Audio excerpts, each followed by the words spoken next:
Oi, pessoal, boa noite.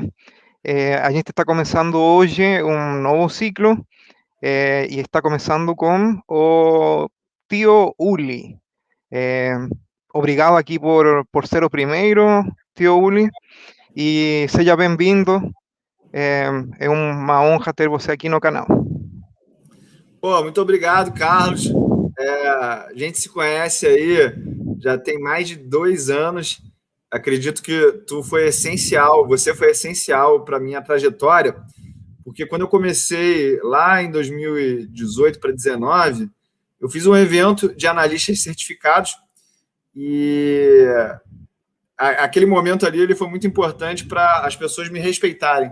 Então, estou contigo sempre, não abro. A gente já fez outros eventos também em outras situações e eu adoro estar contigo, querido.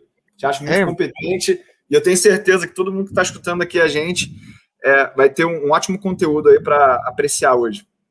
E eu também, eu acho que já são 3 anos.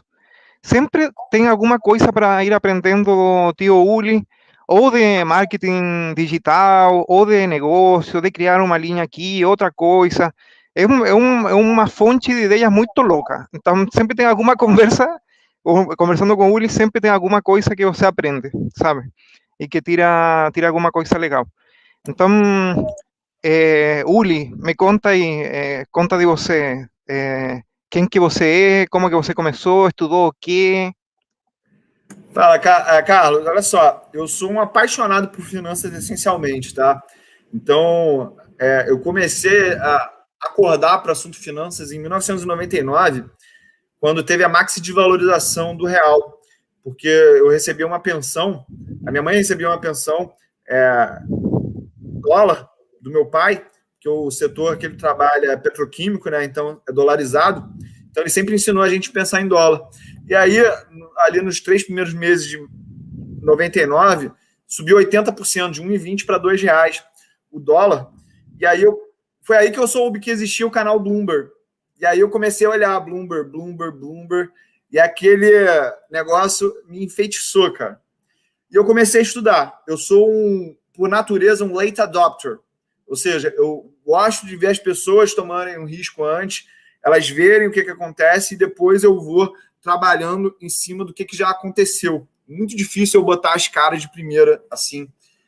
Aí, em 2001, um outro fato que me chamou muita atenção na Bolsa foi o fato do apagão elétrico. Pouca gente aqui deve se lembrar. Tu já morava no Brasil no apagão elétrico já, Carlos? Não, mas eu estudei esse apagão porque cobria o setor elétrico, mas é uma coisa que ficou aí histórica, eu não vivi. Mas no Chile houve apagões também, por essa época. Houve? Não sabia, não. Uhum. E aí, naquele momento, eu tive uma lição muito grande de negócios do meu pai. O meu pai, ele tinha, eu acho que umas 17 unidades Fabris na empresa dele na época, e ele tinha que parar de produzir entre 5 e 7 da noite. E aí ele tinha o capital de giro para investir em geradores e continuar produzindo. E eu me lembro que uma das lições importantes que ele me deu naquele momento foi o seguinte: primeiro, você tem que ter uma reserva na tua empresa para qualquer tipo de emergência. E segundo, ele queria continuar produzindo para manter os relacionamentos comerciais com grandes empresas, como o Grupo Pão de Açúcar, Carrefour, na época. E eu não entendia, e pouca gente entende, sobre a necessidade de você passar segurança para o teu cliente de que sempre que ele precisar, você vai estar fornecendo para ele. Esse relacionamento ele é maior do que o preço que você cobra ou o prazo que você entrega. E aí, em 2002, eu, com 16 anos, passei para a faculdade de administração lá no IBMEC, na época que o IBMEC ele era o INSPER de hoje em dia, né? Fiz ali a administração e logo no segundo semestre eu já comecei a fazer matemática financeira e eu já me interessava muito por finanças, mas ali que eu vi que realmente, além de gostar, eu tinha talento para o assunto. Eu depois fiz umas matérias aí com o professor Roberto Montesano, que é pai do Montesano, que é presidente do BC hoje em dia. Uhum. Ele é um doutor em economia, mestre em filosofia, e ele era aquele professor carrasco na faculdade, que ninguém queria ter aula com ele. Aí eu fui lá, escolhi ele, tipo, tirei 10, 10, 10, 10 em todas as... todos os testes dele, né? E aí a galera da faculdade já começou a entender que, pô, o meu assunto era finanças. Aí me formei, logo depois fiz o MBA em finanças também no BMEC. Ali eu entendi muitas coisas sobre geração de valor para o acionista. Esse era o grande foco do treinamento lá do IBMEC. E, paralelamente, eu fiz treinamentos presenciais com a sua Damodaran em Nova York. Eu tive a oportunidade de conhecer o Warren Buffett pessoalmente também. A minha turma lá do IBMEC foi a primeira turma internacional que ele recebeu no escritório dele. E aquele momento ali, em 2006, ele foi muito marcante para mim, porque eu tive um mentor que eu consegui materializar ele na minha frente e ver assim, cara, é isso. Esse cara existe de verdade. E assim, eu me considero uma das pessoas mais entendidas de Berkshire Hathaway no Brasil, porque é a minha maior posição de investimento atualmente. É a empresa que de longe eu mais acompanho no detalhe. Já fui lá em várias reuniões, eu fui lá em reunião de sócios, pretendo voltar há vários anos, enquanto ele estiver vivo e depois que ele morrer também. Mas só que ali em 2008, Carlos, estou me prolongando muito aqui, eu posso continuar? Continua. E ali em 2008 eu tive uma lição, que foi porque eu estava 100% em ações em 2008. E foi muito, muito duro mesmo, emocionalmente, passar por aquilo. Porque eu já era uma referência entre o meu grupo de pessoas, no offline, de finanças. E é aquele momento que o tio fala, que aquele amigo sarcástico fala, tu não falou que ações era bom? E aí ele pegou justamente a queda para falar isso. E aí, para eu me blindar emocionalmente, eu fiquei sem sair de casa. Eu não sei se você conhece a história da Ilíada de Homero, mas Ulisses, o meu nome, ele vem daquela história. E o Ulisses, quando estava voltando da guerra de gregos e troianos, voltando para Ítaca, ele escutou o canto das sereias. E ele sabia que ele ia ser dominado pelo canto das sereias. Então ele falou para os seus marujos, botem cera nos meus ouvidos e me amarrem no mastro. Então, eu já sabendo dessa história, eu sabia que eu tinha que me amarrar no mastro e botar cera nos meus ouvidos em 2008. Só que o custo emocional daquilo para mim foi muito grande. E ali eu comecei a formar o que era investir para mim. Eu parei de importar coisas do Warren Buffett e comecei a criar a minha própria visão. Então eu comecei ali a entender que eu tinha que ter sempre 20% em renda fixa. Porque a partir do momento que eu tenho renda fixa, a volatilidade ela me beneficia, porque quando sobe eu ganho dinheiro, mas quando cai eu tenho a oportunidade de comprar barato. E aí, comecei... Pode falar. Uli, desculpa, no ano 99, você estava com quantos anos? 13 anos. E como você tinha algum colega na escola que também gostasse de investimentos ou não? E como que você lidava com isso? Porque no meu caso, eu ficava no final de semana sozinho e era meio que super nerd, então eu ficava meio que isolado. Era, como se chama, uma pessoa meio esquisita, bizarra, e era papo de pessoa velha, sabe?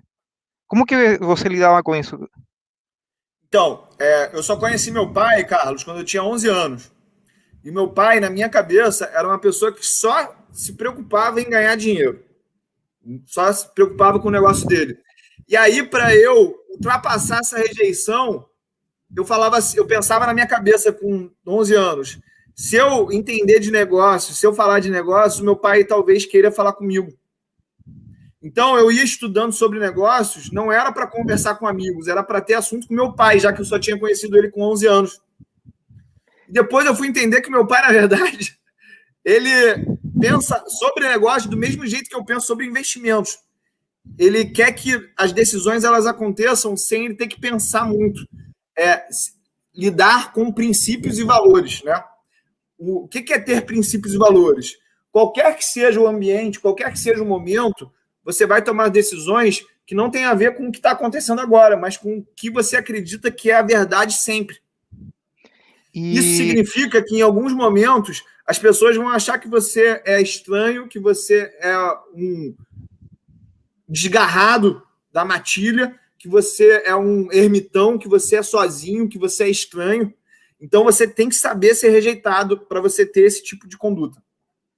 E eu acho que isso é interessante, porque você, o relacionamento com seu pai também foi importante, no meu caso também foi, só que do outro ponto de vista, o meu pai era muito ruim no que se referia a investimentos, e a gente era pobre, então eu não queria ser pobre e queria compensar isso, que meu pai não entendia de negócios. E eu também cresci nesse ambiente de que os Chicago Boys eram o máximo. Eu acho que era uma espécie também de adoctrinamento, eh, mas foi muito legal, tá? De que tudo era Chicago Boys, todo mundo ficando rico, era uma década em que estava tudo crescendo. Então, eu acho que é importante o contexto onde você nasce e também o relacionamento com as pessoas que você tem.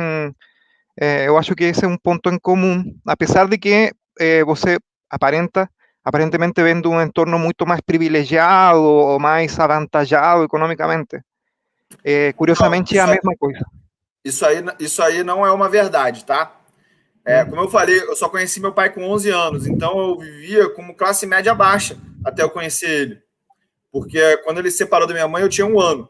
E aí Uhum. meu pai, ele dava um salário mínimo de pensão para minha mãe, entendeu? Então Nossa. eu só tinha um tênis, eu não podia ir na festa dos meus amigos quando eu era criança, porque eu não tinha dinheiro para comprar um presente para dar para eles. Eu não podia fazer a festa americana da escola, porque eu não tinha dinheiro para comprar o brigadeiro para levar para a escola. E aí, quando eu tinha esses 13 para 14 anos, o meu pai ele começou a dar o dinheiro para mim, porque a minha mãe também ela tinha muito pouca noção de finanças. A minha casa era aquela casa que acabava a comida no dia 25, aí eu tinha que comer pão com queijo e Toddy, porque tinha acabado a comida. E Entendi. eu via a minha mãe pedindo dinheiro pro ex-marido dela, tipo, na minha visão, ela estava se humilhando ali, e uma das coisas que eu queria era o seguinte, cara, eu não quero depender de ninguém nunca para ganhar dinheiro, porque se humilhar por causa de dinheiro é uma coisa que eu não quero. E eu era uma pessoa muito tímida também. Então eu via na bolsa uma maneira de eu ter que lidar só comigo e não ter que lidar com outras pessoas. Eu era um bicho do mato forte, forte, forte, forte. Sabe aquela pessoa que tremia quando falava com mulheres? Uhum. Eu era esse tipo de pessoa. Eu tremia para falar com uma menina de tão tímido que eu era. E em que momento virou? Então, foi o Quando momento começou a que ter mais grana? eu li um livro sobre timidez. E aí, esse livro de timidez falava que os tímidos, na verdade, eles acham que eles são o centro do mundo. E eu descobri que tá todo mundo cagando, desculpa o meu português, para você. O pessoal tá tão preocupado com o próprio umbigo que nem presta atenção no outro. Então, é aquilo. Eu estava tão preocupado comigo que eu não percebi que as pessoas também estavam preocupadas com elas. E aí eu comecei a pular para cima do meu medo. Isso é uma característica que eu tenho. Sempre que eu tenho medo de alguma coisa, eu não fujo dele. Eu pulo para cima do medo. Então, o fato de eu ser muito tímido sempre me obrigou automaticamente a, tipo, eu vou me expor, eu vou me expor, eu vou me expor. E quando a crise te pegou em 2008, você já estava com um patrimônio importante em relação a como que você tinha começado?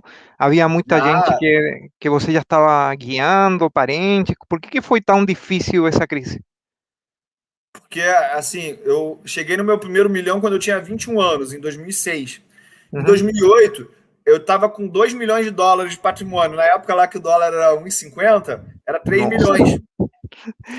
E aí, eu era do tipo assim, o Carlos, eu tinha que pegar 2 ônibus para ir para a escola. Eu andava um percurso e andava de ônibus no outro. Ou seja, eu era tão mão de vaca que eu economizava o dinheiro da passagem do ônibus. Eu era do tipo que eu comia sardinha em lata porque era a proteína mais barata que tinha. Então, eu abri mão de muita coisa para juntar esse dinheiro. Quando eu era adolescente, 16, 17 anos, eu não saía com os amigos porque eu queria juntar todo o dinheiro que eu ganhava. E aí, quando veio a crise e as ações caíram 50%, eu cometi o erro que os iniciantes cometem, que é o seguinte, eu comecei a fazer conta. Cara, eu deixei de viver 3 anos da minha vida para ficar rico. E agora veio a bolsa aqui, caiu metade, e eu perdi 3 anos da minha vida. Eu comecei a quantificar a volatilidade da bolsa em tempo e em bens, que você sabe que isso é um erro emocional terrível para os iniciantes. A grande sacada, a grande vantagem é você botar o dinheiro dentro da bolsa, das ações, e esquecer que você precisa deles. Porque quando você começa a tratar disso de uma maneira mais abstrata, você ganha muito mais dinheiro. Então, foi muito difícil, porque eu tava preso nessa conta, perdi 3 anos, podia ter comprado um carro, podia ter feito viagens, estou aqui comendo merda enquanto a bolsa está caindo. E muito diferente dessa crise de 2020, isso é uma coisa que eu acho que é muito perigosa dessa geração, Carlos. Eu não sei se você lembra, mas o Bear Stearns, ele começou a pipocar o problema em março de 2008. E a crise ela só acabou fazendo fundo em março de 2009. Ou seja, a gente teve muita pressão psicológica durante aquele ano inteiro. Essa crise agora de 2020 foi mole, porque caiu e depois subiu. O pessoal nem sentiu o problema. Mas eu quero ver as pessoas mantendo aquele problema na cabeça, todo dia acordando e falando, perdi 50% do que eu já tive. Tem uma hora que o emocional do cara esgota e ele fala assim, eu quero parar de sentir dor. E ele vende na baixa. Mas essa crise de 2008, não sei se a nossa experiência foi... eu acho que foi um pouco diferente, porque eu já estava no mercado trabalhando como analista e a minha impressão foi super legal essa crise. Eu não tinha patrimônio, eu era pobre ainda, não tinha um patrimônio tão grande. A minha mãe tinha algum patrimônio, consegui investir isso e ela conseguiu a aposentadoria graças a esse ano. E então foi uma boa lembrança. Quem se ferrou foi aquele que já estava na bolsa e que as coisas tinham andado bem por muito tempo. No Chile houve um ciclo de 30 anos em que as coisas andaram bem, pra caramba. Então ninguém... Eu estava falando com a minha irmã esses dias e ela me explicava como é que ela enxergava os investimentos, assim, vou comprar um outro apartamento para alugar, porque pedir empréstimo está super barato, então como o aluguel do apartamento, eu pago o empréstimo. E aí eu disse, isso aqui cheira muito a crise subprime. Cheira muito isso. Então, meio que foi uma época de muito aprendizado, de muita gente saindo do mercado. Eu me lembro de clientes ricos ficando pobres. Mas foi super legal que foi tanto tempo que deu para ir aprendendo sobre diferentes setores, porque era uma coisa, não foi tudo pro inferno simultaneamente. Primeiro caiu tudo simultaneamente, mas depois era um dia um setor, uma semana um setor andava bem, depois esse melhorava, mas outro se ferrava. E assim, era uma coisa maravilhosa. Então, eu acho que dessa crise foi muito melhor do que agora, porque você teve espaço para ir montando uma carteira, ir analisando, ver o que dava para fazer. Então, teve muito tempo para ir... e quem saiu dessa crise, eu acho que saiu muito melhor do que saiu agora. Agora houve um monte de criancinha que acha que aprendeu de tudo, porque eu me lembro, em 2008, depois dessa crise, eu não vi pessoal falando babaquices como agora, sabe? Não, ouvi pessoal que ganhou muita grana, só que agora, por exemplo, um dia desses, não sei se acontece contigo, um dia desses no Instagram, veio um cara me falar de que eu tinha a mente muito limitada, porque eu não sou partidário de que pessoas físicas comecem a mexer com opções, tá? Não sou partidário. Pessoa que acabou de começar, de que não sou partidário disso. E eu mesmo nem faço. E ele disse que ele tinha um método que ganhava 3% ou 4 ou 5% ao mês investindo em opções sem risco. Tá? Sem risco. E eu comecei a perguntar e tudo. Olha, você é um limitado, você não. Basicamente, eu não entendo nada. E o cara tinha começado um ano e meio atrás. Então, eu não vi isso em 2009, ou em 2010. Então, você acha que tem essa diferença qualitativa? Eu acho que tem muito. E eu aprendi uma lição depois, porque quem não lembra ou quem não viveu depois em 2009, a bolsa subiu 83% em 2009. E foi uma outra lição que eu tinha, porque provavelmente essa pessoa que te chamou aí, ou ela está fazendo venda descoberta de put, ou ela está fazendo o lançamento coberto, que é o famoso financiamento, né? E eu fazia o financiamento em 2009, achando que eu estava fazendo uma operação super boa. E foi a primeira vez que eu vi realmente o mercado subir forte e você perder a tua posição na época foi em Vale, né?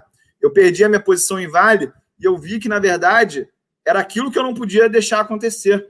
Eu limitar o meu ganho quando o mercado sobe muito forte. Porque é essa subida muito forte que a gente viu no mercado em 2009, que a gente viu agora na Vale de novembro para cá, é isso que faz a diferença, é isso que te muda de patamar. Então, as pessoas elas querem conforto emocional no curto prazo e elas não conseguem refletir na minha cabeça que tudo aquilo que gera conforto emocional no curto prazo provavelmente não é uma boa estratégia de investimentos. Investir, essencialmente, está em você se sentir bem com o desconforto emocional. Eu estou na Bolsa ininterruptamente, Carlos, desde 2004. Desde 2004 que eu não durmo, não estando posicionado na Bolsa. E para mim, hoje em dia, o maior risco é você não estar na bolsa. Eu não conseguiria dormir se eu não tivesse exposto à bolsa. Porque se o mercado ele acelera na tua frente e você está na renda fixa, na poupança, no Tesouro Selic, você nunca mais consegue recuperar esse prejuízo. E por que você não conseguiria dormir não estando na renda fixa? Isso tem a ver com o cenário que você enxerga para frente, o cenário Eu não, atual, ou em termos. eu não trabalho com previsões. Eu não trabalho com previsões. E essa é uma coisa que eu aprendi com meu pai e que eu, de alguma forma, sou desconfiado dos analistas, tá? Meu pai, ele administrou uma empresa durante 50 anos, onde ele era, com certeza, a pessoa no mundo que mais entendia daquele setor. E eu perguntava assim para ele: pai, o senhor sabe quanto que a empresa vai faturar mês que vem? Não. O senhor sabe quanto que vai lucrar mês que vem? Não. Então, o cara que era dono, que mais entendia de um setor considerado estável, o setor de colchões é um setor com uma demanda, teoricamente, inelástica, né? Se o cara não conseguia prever e ele tinha muito resultado sem precisar prever, é isso que eu quero para mim nos investimentos. Eu odeio ter que. Quando a bolsa fecha, eu odeio ficar pensando na bolsa. Eu adoro falar de bolsa, mas eu não estou pensando no meu dinheiro. Não sei se fica claro para você isso. Então, eu acredito que ter uma exposição na bolsa fixa, tipo, é 30% do teu patrimônio, é 60% do teu patrimônio, é 80% do teu patrimônio, essa que é a decisão principal que você tem que tomar. Qual que é o grau de exposição que você vai ter à renda variável?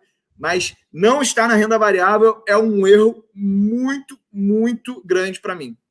Então, pelo que entendi, você está pensando mais daqui a 20 anos, as consequências de não estar hoje é daqui a 10, 20, 30 anos. Isso.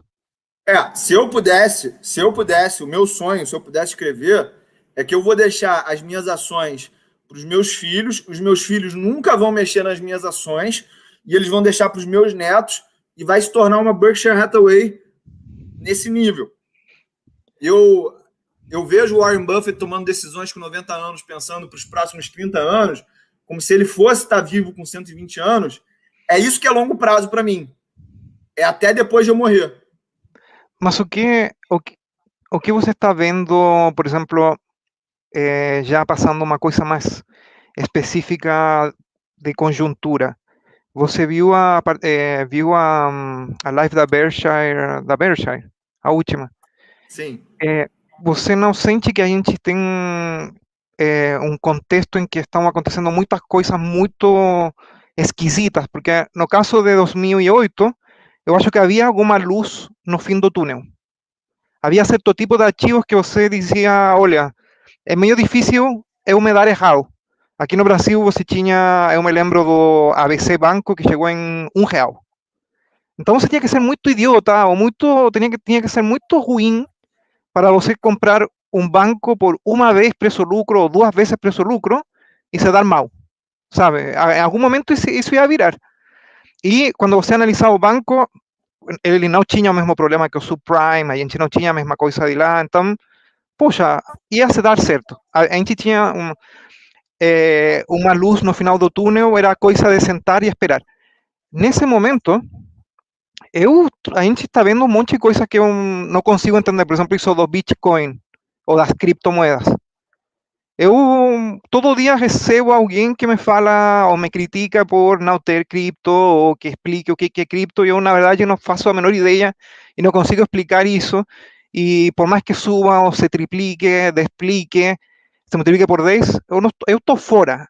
Então, o que você pegou aí da conjuntura e, por exemplo, do que o Warren e o Charlie Munger falaram? Tá. Eu vou continuar contando a minha história aqui, Carlos, porque a resposta ela virá da minha história, tá? Tá bom. Mas eu já vou explicar aqui uma coisa até que a gente estava falando no offline, né? Eu não acredito que exista uma única estratégia vencedora. Então, por exemplo, a gente falou aqui do Value Investing até agora. Eu sei que tem muita gente que pensa no buy and hold, mas eu acho que o buy and hold é uma estratégia muito perigosa, muito perigosa, muito perigosa mesmo. Por quê? Porque tá todo mundo falando de buy and hold, que o buy and hold é bom agora nas máximas. Eu quero ver as pessoas falando de buy and hold quando a bolsa tiver com 50% de queda e ela ficar com 50% de queda durante 2, 3 anos. Isso é possível. Eu quero ver o que essas pessoas vão falar dessa metodologia. E era isso que eu pensava em 2010. E ali em 2010, eu tinha passado pela experiência de 2008, 2009, a operação que eu achava que era a operação mais brilhante que existia, que era o lançamento coberto, financiamento aí. Eu vi que aquilo não era bom. E aí eu comecei a aplicar um método baseado no investidor inteligente, o método de fatores.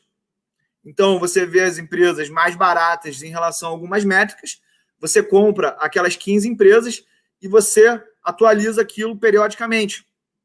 Comecei a fazer aquilo e começou a dar resultado. E quando começou a dar resultado, eu comecei a viver a minha vida. Ou seja, eu parei de ficar que nem um tarado olhando para relatório o dia inteiro e eu comecei a entender que tinha um jeito muito mais rápido de você enxergar o mercado. E aí, eu vi o Brasil fazendo aquela lateralização de 2010 a 2015. Quando chegou em 2015, eu ia para a igreja, Carlos, e eu orava assim para Deus, para falar assim, meu Deus, por favor, tomara que eu esteja certo, porque tudo que eu li até hoje fala que eu estou certo. Se eu tivesse que escolher o momento principal para eu despejar o máximo de dinheiro possível, seria agora. Mas eu não... Assim, e aí eu comecei a desenvolver o que eu acho que é o meu principal diferencial hoje como educador financeiro. Eu comecei a entender que investimento não é só sobre a parte racional, tem a parte emocional também. A parte emocional é lidar com as finanças comportamentais, com os teus vieses emocionais, entender quem você é, entender o que você quer, entender o que te faz tirar a tua calma, que te deixa ansioso. E eu estudava, até o dia que eu li esse livro aqui, ó, Carlos. Deixa eu pegar aqui. Eu não sei se você já ouviu falar no Victor Niederhofer. Já ouviu falar nesse cara? Não. Confesso que esse esse cara livro não li. aqui, ele é um mestre em Harvard de matemática e ele é PhD em Statistics. Esse cara aqui, ele foi um dos únicos caras que o George Soros teve como gestor e ele não demitiu.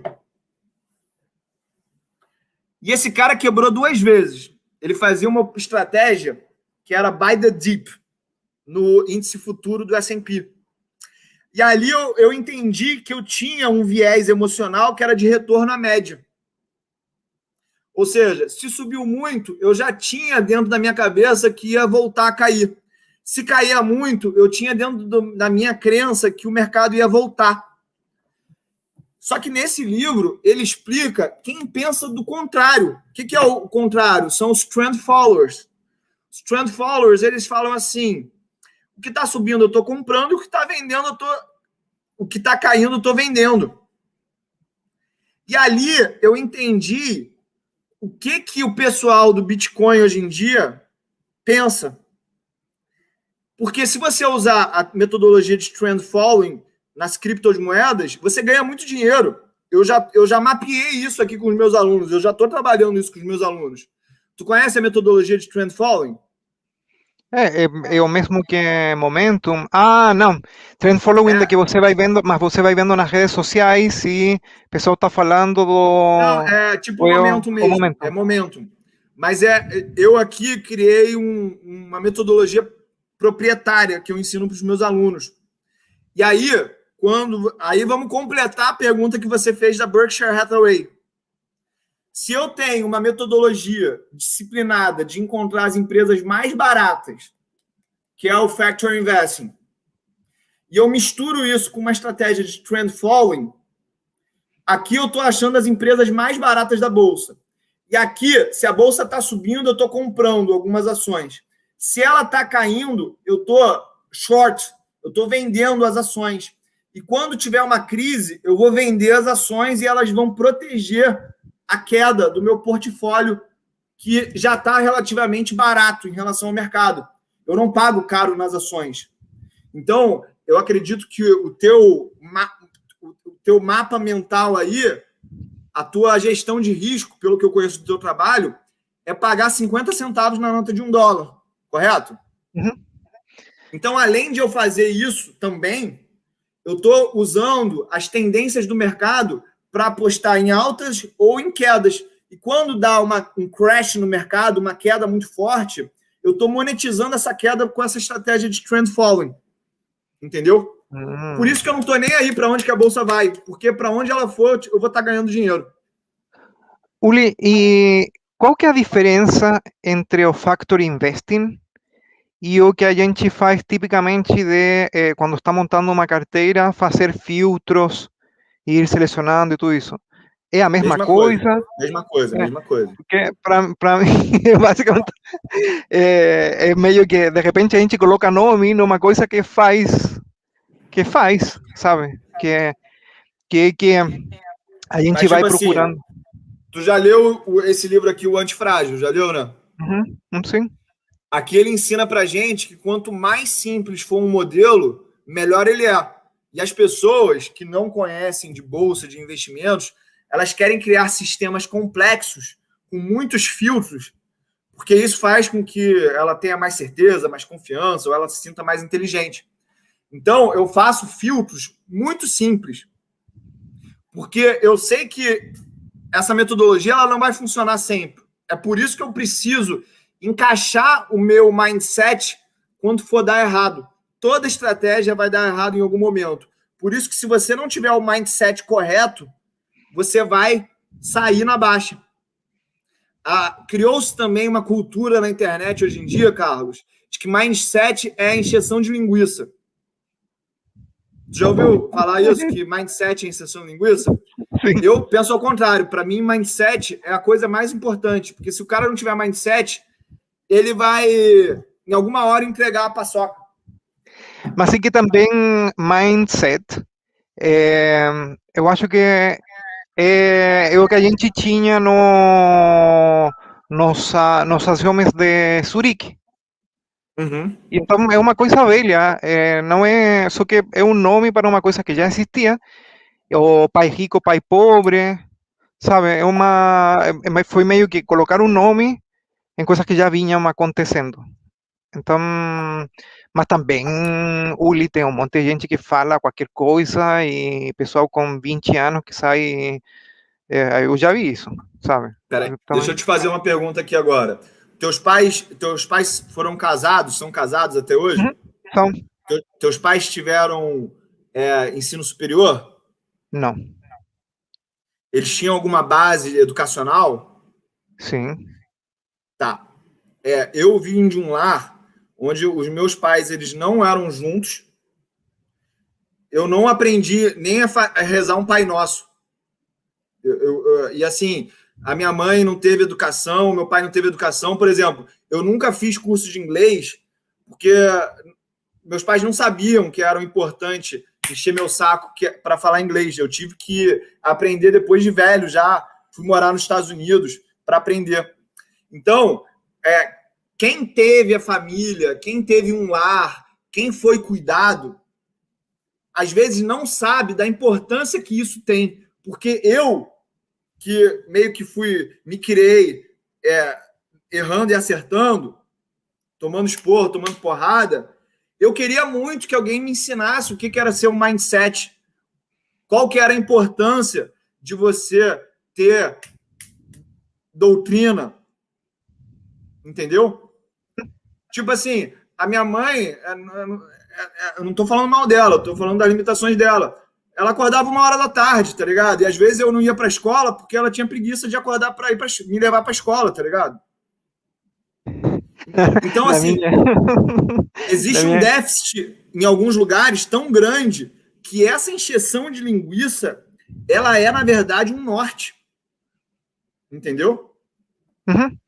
Eu acho que entendo e concordo nessa parte. Eu acho que eu tive a vantagem, entre aspas, de que a gente tinha uma imposição de certo tipo de coisas. Então, por exemplo, quando eu era criança, a gente tinha censura na TV, então você não podia ter o tipo de coisas que a gente mostrava no Brasil, da Xuxa dançando pelada ou quase pelada. A gente tinha programa de desenhos que falavam do corpo humano, de repente passavam só em francês na TV pública e você tinha que aprender francês porque senão, então, mais ou menos você entendia alguma coisa, ia intuindo aí. Por exemplo, ópera, dado que você não conseguia falar de política, todo sábado colocaban no horário aí ópera. Então, imagina, você ser pobre e ser obrigado a ver ópera, de algum jeito aprende alguma coisa. Então, e também a disciplina. Então, quando eu era criança, você tinha que acordar em certo horário, tinha que chegar na escola. Se você não chegasse, você se ferrava. Nessa época até professor podia, e isso era 20 anos atrás, 30 anos atrás, o pessoal te podia bater mesmo. Não era esquisito que ou que te fizessem bullying na escola, o professor te colocava apelidos, então você estava, o pessoal tinha muito medo de passar para a lousa e não saber, porque se você não soubesse, o professor começava a te xingar em público. Mas era outra época, se fosse no Brasil de hoje, isso você ia para a cadeia, sabe? O professor. Então, eu acho que entendo. Eu acho que tem a ver com o lugar onde você cresce e as circunstâncias. Mas, Uli, como que você viu essa live do Buffett e do Munger? Foi diferente com as outras que você viu? Obviamente é diferente pela parte online e presencial. Presencialmente deve ser que nem ir num espetáculo de cualquier artista y ver físicamente, mas em termos de conteúdo, de perguntas, da Cara, primeiro conjuntura. assim, deixa eu contar a experiência, que eu acho que para todo mundo que gosta de investimentos tem que ir lá, tá? Porque, assim, eu já almocei com o Warren Buffett, tá ligado? Ele é altão, ele parece que não é, mas ele deve ter 1,90 m, perna comprida. Tu vê o Bill Gates, assim, a 20 metros de distância de você, é muito maneiro. O Tim Cook, CEO da Apple, ele é um cara muito atlético, parece que é um atleta, entendeu? Esse Greg Abel, que vai vir aí como sucessor do Buffett, é baixinho assim, largão. Então, tu vê esses ícones aí pessoalmente, é muito legal. Mas em termos da reunião, Carlos, primeiro que eu concordo com tudo aquilo que o Charlie fala. Quem acha que nesse mercado as coisas estão fazendo sentido é porque não sabe o que está fazendo.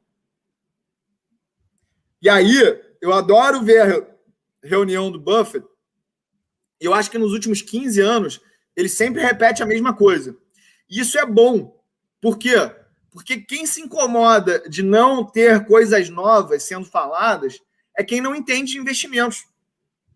Porque a metodologia que eu uso, ela está aí há mais de 30 anos. Todo mundo já sabe dela. Eu ficaria surpreso se depois de 55 anos os caras falassem alguma coisa diferente. Então, quem é investidor de verdade, entende de value investing, quer receber a mesma coisa que sempre escutou. Conservadorismo, eu não vou educar ninguém aqui, porque o Todd e o Ted, eles são propriedade da Berkshire, então eles não precisam ficar ensinando vocês sobre investimentos. Os juros ultra baixos, eles são uma anomalia, e a gente acha que isso não é sustentável, por isso que a gente mantém 145 bilhões de dólares em caixa. Os bancos... uma outra coisa que eu já entendi do Warren Buffett. Ele fala uma coisa e faz outra. Ele é o rei de falar uma coisa e fazer outra. Uhum. Eu não sei se quem presta atenção no que ele fala, no que ele faz, tem clareza disso. Mas ele já sacou que o mercado copia o que ele fala. Então, ele fala uma coisa e faz outra. Ele está driblando o mercado a todo momento. E ele deixa muito claro que ele não está ludibriando ninguém, porque os interesses dele é defender os interesses do acionista da Berkshire Hathaway. Então, o cara ele fica assim, never bet against America, never bet against America. You always buy stocks, always buy stocks. E o cara está há 6 anos com 100 bilhões de dólares no caixa.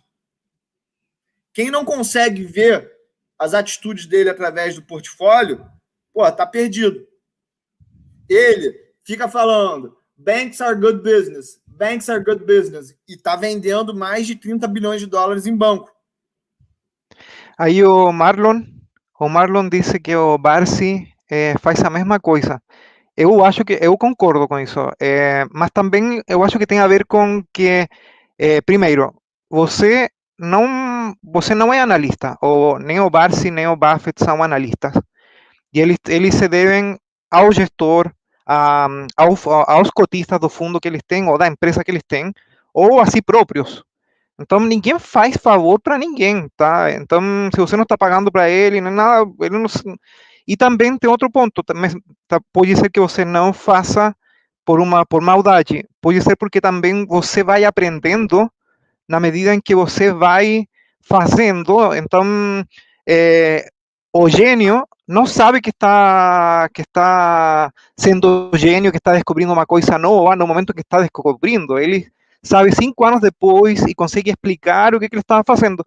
É o que acontece na economia sempre. Você tem percebido isso?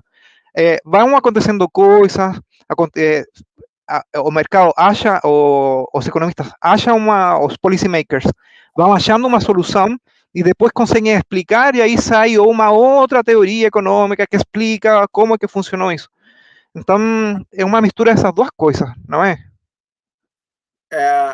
Eu aprendi isso com meu pai, Carlos. O meu pai, ele fazia uma tabela diferente de preços na empresa dele toda semana. E a gente perguntava assim, por que tanta mudança de preço? Porque eu não posso deixar o meu cliente ter noção de quanto que é o meu produto. E aí ele vinha com uma frase que era o seguinte, eu não sou estático. Então, muitas vezes as pessoas iniciantes estão querendo aprender com Warren Buffett, estão querendo aprender com o Barsi. Eu não vou falar do Barsi não, porque ele tem lá o programa educacional dele, Ações Garantem, e eu respeito muito, tá? Então...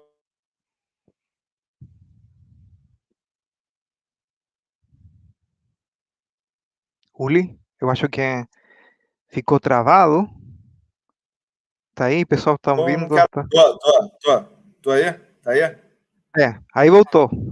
Foi só falar do Barsi aí que baixou a internet. Fala.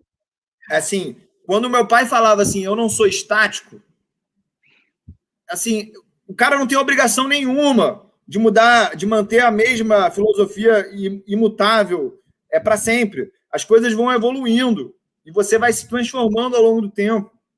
Por isso que é tão importante ter o método objetivo, porque às vezes você vai mudando e você nem vai percebendo que você está fazendo outra coisa, porque você foi envolvido pelo momento. Agora vai ser diferente, aí você muda. Entendeu? Então, primeiro é isso. E uma outra coisa que eu aprendi depois que eu comecei a entender do marketing digital foi uma coisa que eu aprendi com o meu mentor, Vitor Damasio. Ele fala assim, não escreva na pedra algumas coisas, escreva na areia. Porque tem coisas que você vai escrever na pedra e as pessoas vão ficar te cobrando. E você, alguma hora, vai ter que mudar isso. Então, é melhor escrever na areia, porque uma hora a onda passa e ela apaga aquilo que foi escrito. E os investimentos, eu não vejo como ser diferente. Entendeu? Não vejo como ser diferente. É uma coisa mutável que é muito parecido com o que era feito há 70 anos atrás, mas tem alguns detalhes que vão depender do tamanho de cada um. Por exemplo, mercado perfeito, teoria do mercado eficiente. Pô, assim, como é que as pessoas até hoje não entenderam que a teoria dos mercados eficientes foi feita para fundos de pensão? Não é para o Manuel que tem 20 mil reais em investimentos e ele pode comprar lá ações da Inepar sem mexer no preço da Inepar. Mas vai falar para o cara da Petros comprar a Inepar porque ela é uma grande oportunidade de value investing. Não vai conseguir, porque ele vai começar a comprar, não vai mexer o ponteiro dele, e quando ele acabar de comprar a posição, ele trouxe ela para o valor justo, entre retorno e risco. Aí o cara, o Gene Fama, o William Sharp, os caras são massacrados por um monte de ignorante que nem sabe o que é investimentos, só que esses ignorantes ainda não entenderam que a teoria dos mercados eficientes ela foi feita para fundos de pensão, não é para o Zezinho. E assim, dá para ganhar dinheiro das duas maneiras. Só não tenta ter o mindset de mercado eficiente fazendo value invest e não tenta ter o mindset de value invest tentando partir da premissa que o mercado é eficiente. Mas acho que é uma mistura, Uli, porque o mercado tende a ser eficiente, só que não 100% do tempo também. Então, por exemplo, quando você compra uma empresa que está muito largada do mercado, ninguém, e que já foi grande, por exemplo, em janeiro de 2016, eu dei uma recomendação da Tecma.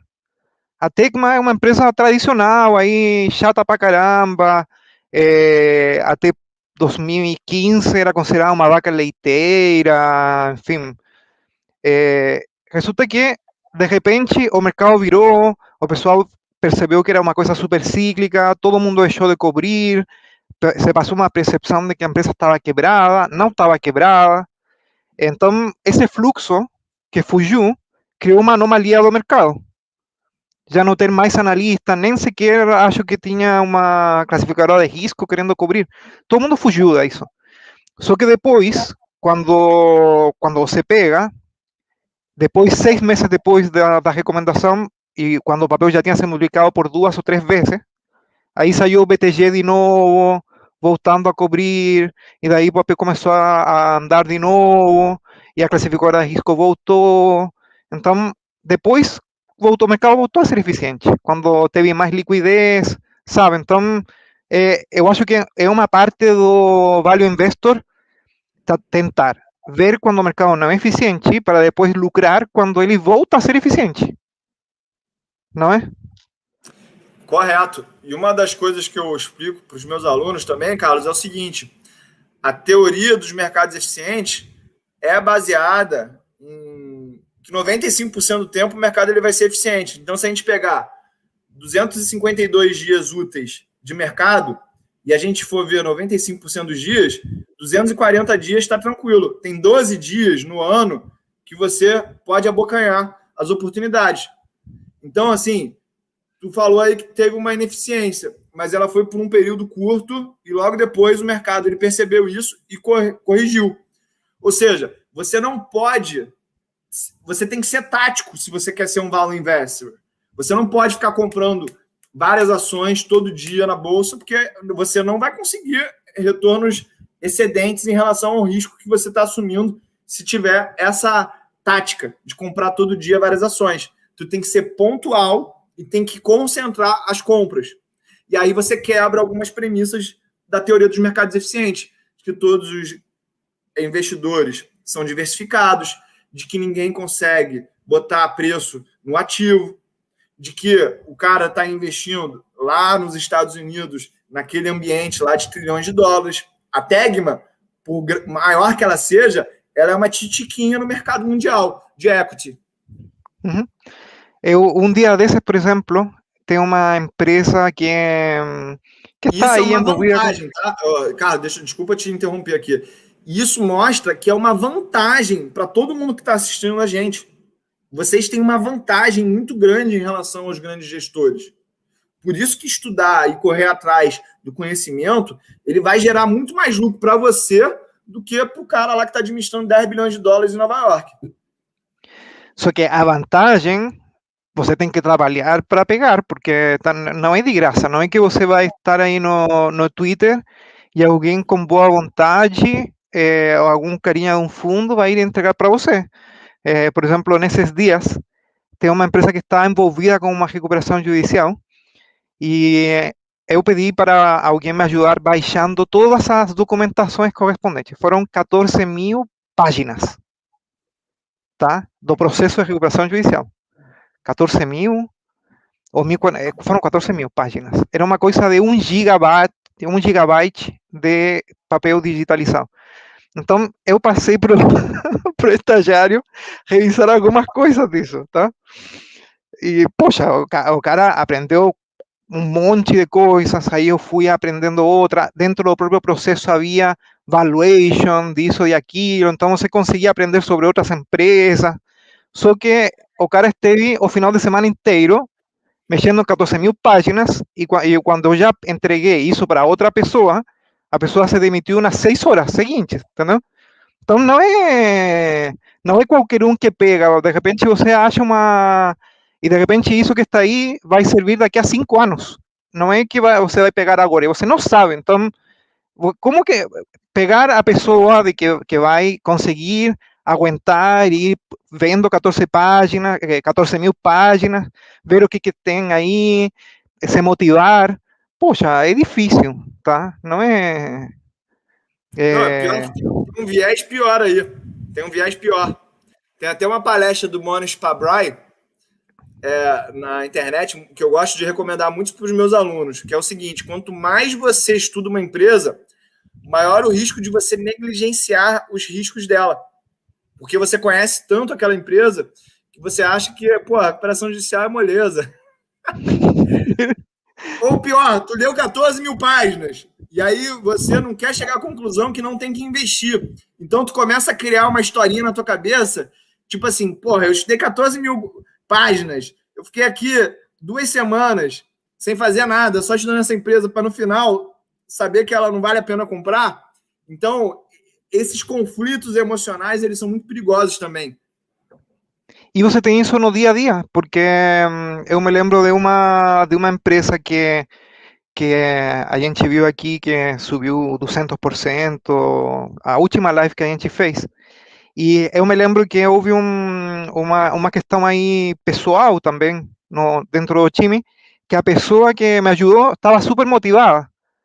E só que se sentiu tão frustrada quando eu não agreguei o papel na carteira, que eu já não conseguia distinguir se a pessoa estava frustrada porque trabalhou muito e sentiu que desperdiçou trabalho, ou realmente estava convicta, e não conseguiu me passar essa impressão. E eu, analisando friamente, eu achei mais riscos e não me senti confortável com o nível de risco que eu estava vendo. Então, lidar com isso de você como investidor, ver o que as pessoas que trabalham contigo fazem também, é difícil. E também nas conversas, porque de repente você vai conversando com outros analistas ou com outros investidores e alguém te passa alguma coisa, te explica que está fazendo uma coisa, você acha o cara meio louco, mas de repente você faz anotações, depois você chega no escritório, começa a ver, checar, e daí de repente o cara estava louco. De repente não. Ou ele falou de uma coisa, só que dentre todas essas coisas, uma delas fazia sentido, e você deriva numa outra linha. Então, é um trabalho, não é... mas Esse eu teu, acho que essa parte... esse teu estagiário aí foi conversar, foi trabalhar pro cara do direct lá que te chamou de roda presa. Mas o cara ficou louquíssimo. Eu acho que com esse teste você sabe se a pessoa consegue se tornar um analista ou investidor de longo prazo, sabe? Você passa 40 páginas e vê se a pessoa aguenta. Mas você não sentiu, Uli, de que nessa edição da reunião da Berkshire houve perguntas mais sem noção ou um pouco mais idiotas, não sei como chamar isso, tá? Um pouco mais sem noção do que antes. Perguntas de pior qualidade. Ou é Sim, uma com impressão minha? certeza. Não, com certeza teve. A gente não teve perguntas que eu gostaria de saber, né? Você precisou aumentar o capital de alguma empresa subsidiária da Berkshire Hathaway? Porque ele falou várias vezes durante a reunião de que ele não quer depender do Fed, que Berkshire can take care of his own. Então, ele precisou aumentar o capital de alguma empresa subsidiária dele? Ele perdeu talentos importantes durante essa crise? Essas coisas eu queria ter perguntado e eu não vi resposta. Mas eu, Carlos, também estou refletindo sobre essa nova geração. E isso foi uma coisa que ele criticou, né? Ele falou que a geração Robin Hood é uma geração complicada de investimentos. E aí eu comecei a estudar sobre o David Booth. Sabe o que é o David Booth, que dá o nome lá à Escola de Chicago de Negócios? Uhum. Esse cara foi quem conversou com o Eugene Fama e trouxe a inovação dos ETFs para o mercado. E aí eu comecei a ver muitas entrevistas dele de como é que foi trazer essa inovação para o mercado financeiro há 40 anos atrás. E ele falava como se ele estivesse falando de Bitcoin, de criptomoedas. Ou seja, na época, há 45 anos atrás, 40 anos atrás, os ETFs podem ser um paralelo das criptomoedas. As pessoas não entendiam o que era, não entendiam por que ter. Uhum. E quem entendia era tido como o maluco, que não entendia de nada. A minha humildade intelectual, ela é tão grande, Carlos, que eu comecei a me questionar, será que a criptomoeda não é o ETF de 40 anos atrás? Porque eu não consigo entender o motivo de eu querer ter uma criptomoeda, já que eu não faço nada ilegal, eu não preciso esconder meu dinheiro. Se eu quiser transferir o dinheiro para os Estados Unidos, eu vou lá e faço dentro do sistema financeiro. Eu não quero esconder isso de ninguém. Até porque, se der problema, eu quero ter a quem recorrer. Então, vários dos benefícios que o pessoal fala das criptomoedas, eu acho que, na verdade, são malefícios. Mas eu estou aberto para entender. Eu sei que dá para ganhar dinheiro com o tal do trend following. Mas, tipo assim, para que eu vou ter um Bitcoin? Eu ainda não consegui entender. Nem os retornos absurdos eu tenho necessidade, porque tem vezes que eu pego aqui umas tendências de CSN que multiplica por 8 vezes em uma semana, 2 semanas. Então, assim, se eu estou querendo assimetria de retorno, eu tenho as opções já. Então, eu não vejo um motivo claro para ter esse tal das criptomoedas aí. Mas, Uli, no caso dos fundos dos ETFs, eu acho que era mais fácil de achar valor, porque por lo menos você era sócio de um grupo de empresas. Então, uma espécie de fundo de investimento que você tinha alguma coisa por trás, não é? Já no caso do Bitcoin, o que isso tem dentro? Tem zeros, uns, é isso. É uma coisa digital que... Então, eu não consigo fazer um valuation disso. Mas se você... Mas mas se você quiser fazer um valuation de um ETF, você poderia fazer. Nem que fosse colocando tudo como preço-alvo de todos os analistas que cobrem os diferentes papéis, não é? Sim, sim. Cara, assim, eu aqui no meu negócio educacional, eu tendo a buscar conversar com as pessoas que não compram de mim, para entender por que elas não compram de mim, né? E aí ontem eu estava conversando com uma pessoa e ela falou assim, cara, eu não compro de você o teu treinamento porque tu fala de tantos assuntos que eu acho que é difícil, que é perdido. E aí eu estava te explicando, a gente entrar no ar, que eu faço isso porque eu acredito que todas as estratégias elas concorrem entre si, todos os ativos eles concorrem entre si. E aí eu perguntei para ele investe lá através do buy and hold para essa pessoa. Eu falei assim, cara, agora vamos aqui conversar contigo. Tu já sabe que o buy and hold é importante, tu não quer ter nenhum tipo de problema emocional, tu quer focar no teu trabalho, por isso que tu quer ter o mínimo de trabalho possível. Então por que tu só não compra ETF, né? Aí ele falou assim, porque às vezes quando eu compro ações da Apple, eu me sinto diferente emocionalmente, eu sinto que eu sou parte de algo maior.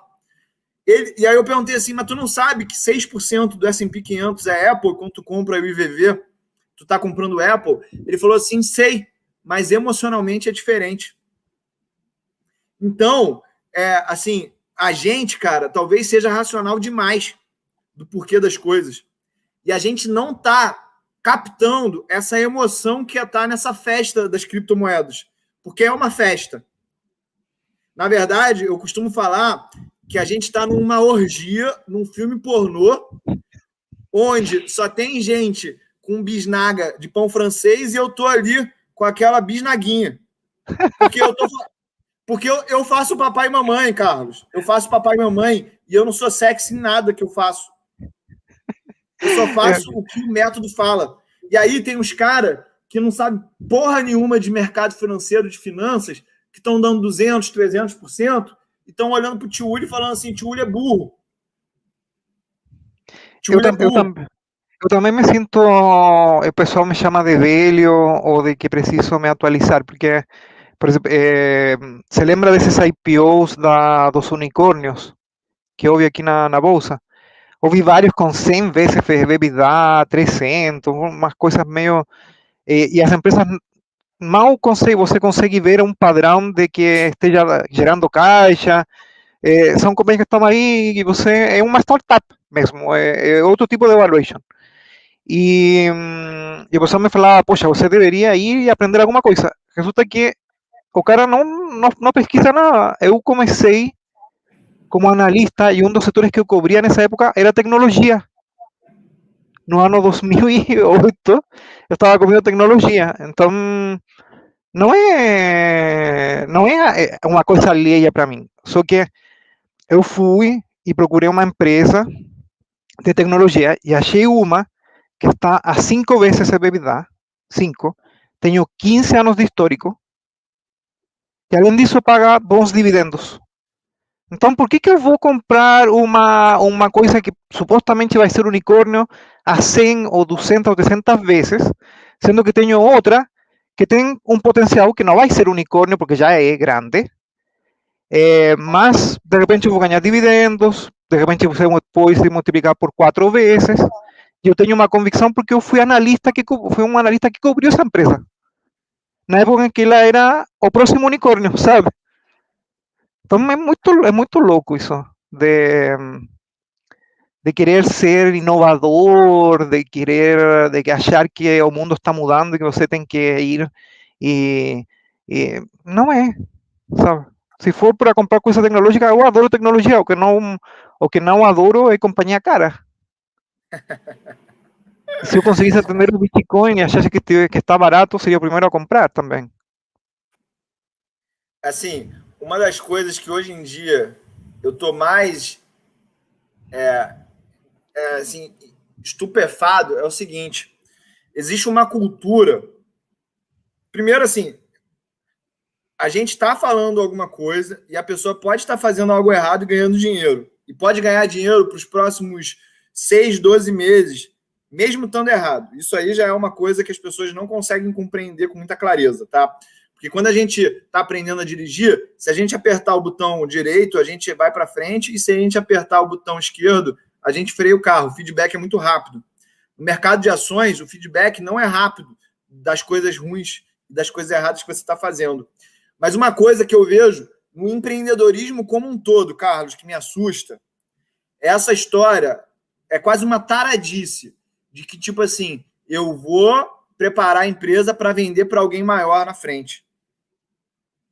Eu não vejo isso somente na Bolsa, eu vejo isso nessa geração de empreendedores. E eu sou da geração, Carlos, que eu sei que tem poucos bons negócios no mundo. E quando você tem poucos bons negócios no mundo, se você achar um, você não vende mais ele. Porque ele vai gerar tanto caixa, que ele vai te dar um problema lá na frente, que é onde que tu vai meter esse caixa. Então eu não tenho assim, eu não acho nada sexy você querer vender a tua empresa. Na verdade, quando o cara ele fala que ele está querendo vender a empresa dele, eu só vejo que esse cara só está querendo passar a bomba para alguém na frente. E eu não quero ser sócio desse cara, porque ele está querendo o ganho rápido. Eu acredito que o maior diferencial competitivo das empresas está na cultura. Na cultura. Por isso que o Warren Buffett ele fala tanto de Berkshire Culture. Berkshire Culture. É a cultura da Ambev, é a cultura da Berkshire, é a cultura da Apple, é a cultura do Google que faz essas empresas terem esses resultados financeiros. E aí eu vejo algumas empresas de tecnologia sendo vendidas na Bolsa brasileira como se fosse as empresas americanas que conseguem atrair os talentos do MIT, de Harvard, de Chicago, de Berkeley, de Stanford. Os caras estão sendo vendidos até às vezes mais caros do que essas empresas americanas que têm um ambiente regulatório muito mais favorável, têm talentos, têm mais história, têm um addressable market muito maior. Então, são essas inconsistências que me deixam afastados desse setor dentro do Brasil. E também tem o problema da escala, porque quando você investe numa empresa americana, é provável que essa empresa se torne global. Se tudo der certo, vai ser que nem Facebook, que todo mundo vai estar usando em qualquer lugar, na África, na Argentina. Já uma empresa brasileira que faz uma coisa relacionada a alguma coisa super específica que o brasileiro adora, você não sabe se vai conseguir vender nem sequer para argentino, chileno, colombiano e peruano, e você pensa que vai ser global, sabe?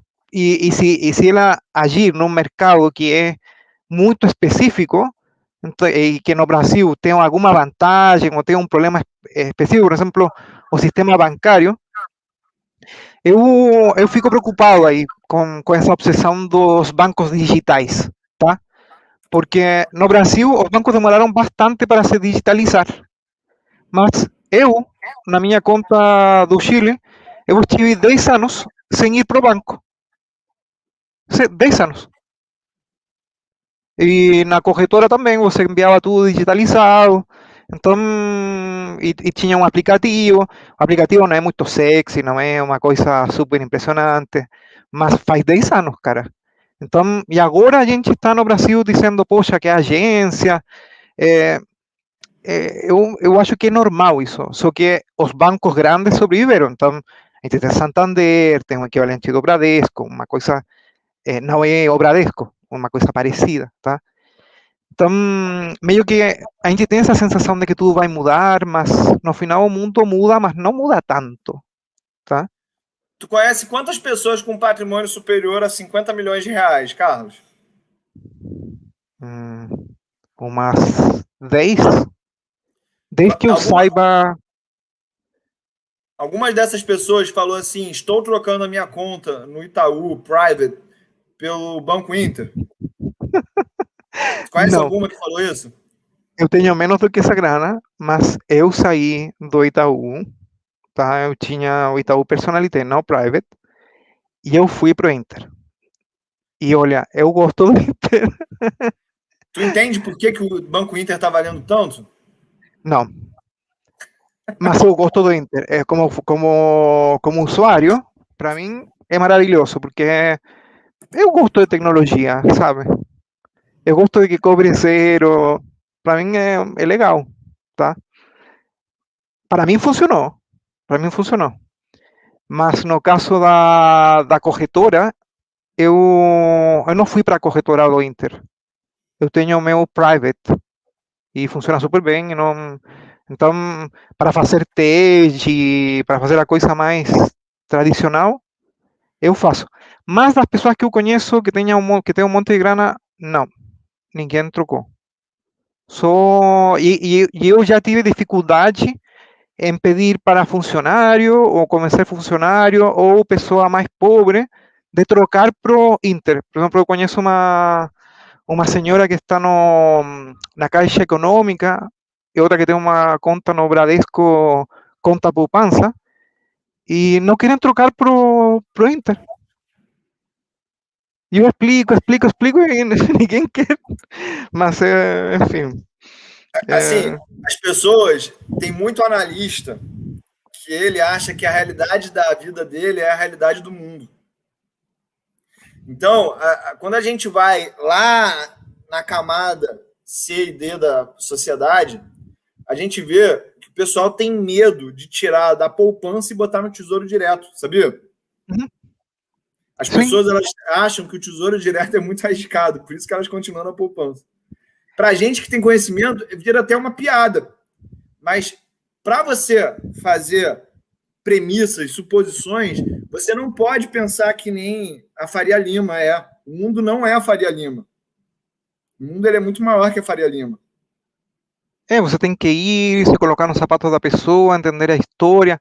Por isso que fica difícil, não sei se para você também é, que de repente a pessoa te pergunte qual que é melhor, Embraer ou Bradesco.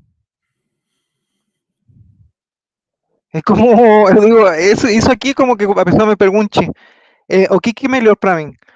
Um sorvete ou uma calça jeans? Não acha que é uma coisa meio bizarra? Exatamente. E assim, o melhor das finanças, que as pessoas também, os iniciantes, né, não entendem, é que às vezes ter os dois é a melhor alternativa, porque você está diversificando o teu risco. Uhum.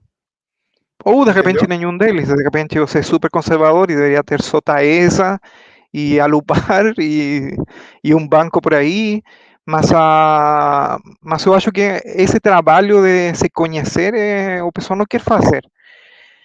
Uli, o que você pode contar, como que o pessoal consegue trabalhar com você, o que você oferece, onde que o pessoal te encontra?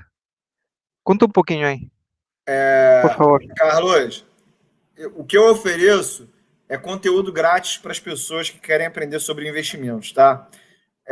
Eu tenho mentoria, eu tenho treinamento, mas eu quero muito que as pessoas aprendam a investir sem ter que fazer a mentoria. É só se alguém quiser realmente sair do nível básico e elevar um pouco o nível, tá?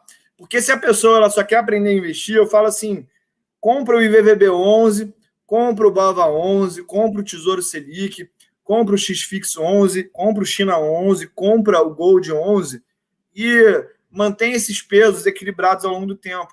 Tu vai ter uma rentabilidade boa, mas se você quiser aprender como ter rentabilidade de verdade, transformar a bolsa de negócios numa coisa que é tipo um negócio mesmo rentável, aí você procura fazer os meus treinamentos. Mas eu adoro ensinar as pessoas gratuitamente. Eu não estou falando isso da boca para fora, tá? Porque às vezes o cara só está querendo saber que ele precisa investir mais no exterior. Eu não vou cobrar um curso do cara para falar isso para ele. É só ele vir no meu direct que eu já vou dar essa dica para ele, ensinar isso para ele, entendeu? E eu acho que esse é o maior erro hoje em dia dos investidores que já estão na bolsa, mas não têm um nível de entendimento sobre finanças. É uma exposição exacerbada ao Brasil, tá? E E eu tô aqui no Instagram e tô no YouTube, né? E no YouTube você continua fazendo esses vídeos onde você explica o Factor Investing, explica aí como. Eu me lembro que você fazia uma análise financeira também, de determinados papéis. Sim. Então, Eu, pessoal, aí.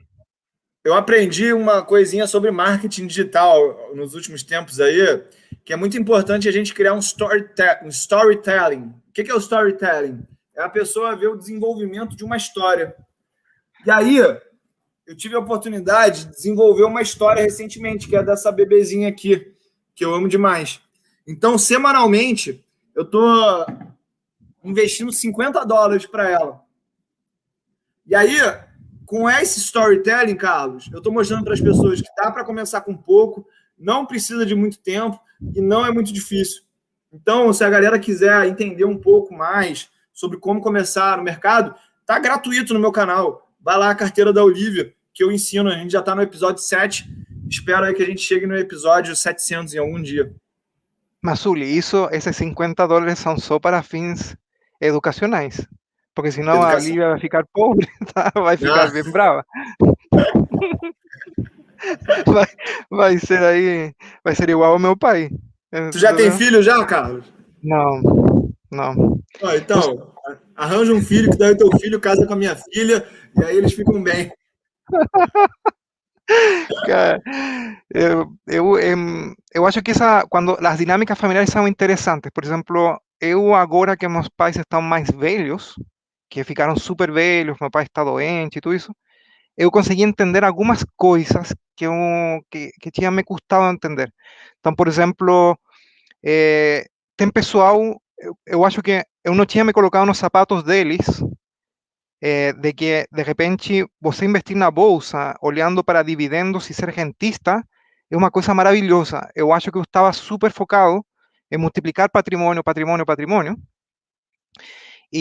porque eu acho que no Brasil, uma coisa que me deixa muito bravo é ver pessoa com 25 anos que quer entrar na bolsa para se aposentar aos 45, tá? Poxa, você é preguiçoso. Se você tem um salário de R$ 1.000 ou de 3.000, de 1.000, e você quer aos 45 tirar 5.000, a equação não funciona. É difícil. Sabe, com o contexto de taxa de juros, pegar uma crise no meio, não é, então, não faz sentido. Eu fiz uns cálculos aí, você de repente com a taxa de juros negativa, você precisaria se você quiser tirar 1.000, de 1.000, tirar 5.000, então você deveria investir todo mês 200% do seu salário. De onde que você tirar os 200%? Significa que você vai ter que estudar, vai ter que investir para conseguir ganhar mais, daí vai ter que investir muito, vai ter que investir para caramba, correr risco. Então, eu acho que esse aprendizado de ser pai, de ver os pais mais velhos, é uma coisa que te deixa melhor como analista, como investidor. Então, eu acho que esse é uma boa carteira. Eu, de repente, deveria fazer a carteira do meu pai também. Quantos anos tem teu pai? 72. Tá. Mas parece de 80. Meu pai tá com 80. Meu pai tá com 80. E tá com a saúde já não é mais a mesma quando ele tinha 70. Eu comecei a aprender com isso, sabia, cara? A pirâmide demográfica, ela vai ter um boom de pessoas com 80 anos, que são os baby boomers chegando a 80 anos. E essas pessoas de 80 anos, elas não conseguem se locomover da mesma maneira, não conseguem enxergar e não conseguem escutar. E, basicamente, todo mundo usa fralda. Por exemplo, o Buffett ficou 4 horas e meia respondendo pergunta sem levantar.